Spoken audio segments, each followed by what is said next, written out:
Hi అండి అందరికీ. ఇవాళ చేయబోయే రెసిపీ పాలకూర పకోడీ. ఈ పాలకూర పకోడీ చాలా క్రిస్పీగా చాలా రుచిగా ఉంటుంది. ఒకసారి మీరు ఇలా ట్రై చేయండి, మీకు నచ్చుతుంది. నా వీడియో చూసి ప్రతి ఒక్కరూ ఒక లైక్ అయితే ఇవ్వండి, ఇంకో కొంతమందికి రీచ్ అవుతుంది. ప్రతి వీడియో మీకు రావాలంటే అలాగే ప్లీజ్ సబ్స్క్రైబ్ కూడా చేయండి, ప్రతి వీడియో మీకు వస్తుంది. ముందుగా అయితే వీడియోలోకి వెళ్ళిపోతామా.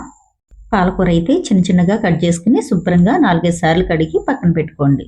తర్వాత ఒక గిన్నె తీసుకుని వాటర్ లేకుండా పాలకూర అందులో వేసుకోండి.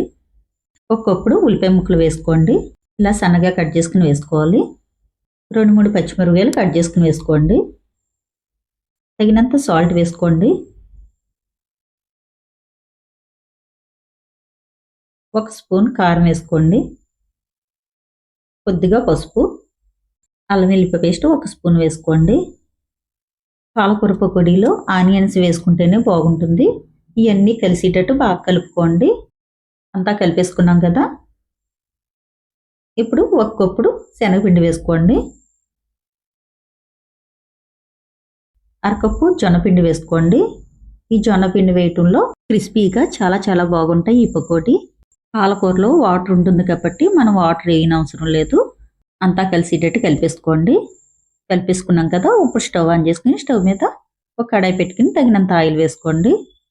ఆయిల్ కాగాక మనం కలుపుకున్న మిశ్రమాన్ని కొద్ది కొద్దిగా తీసుకుని పకోడీలా వేసుకోండి.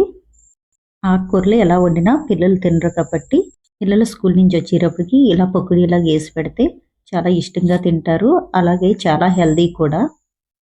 పాలకూర పకోడీ అయితే రెడీ అయిపోయింది. ఒక ప్లేట్లోకి తీసేసుకుందామా. మీకు కూడా నచ్చితే ఒకసారి మీరు ట్రై చేసి ఎలా ఉందో కామెంట్ బాక్స్లో కామెంట్ పెట్టి సబ్స్క్రైబ్ చేసి ఫ్రెండ్స్కి బంధువులకి షేర్ కూడా చేయండి.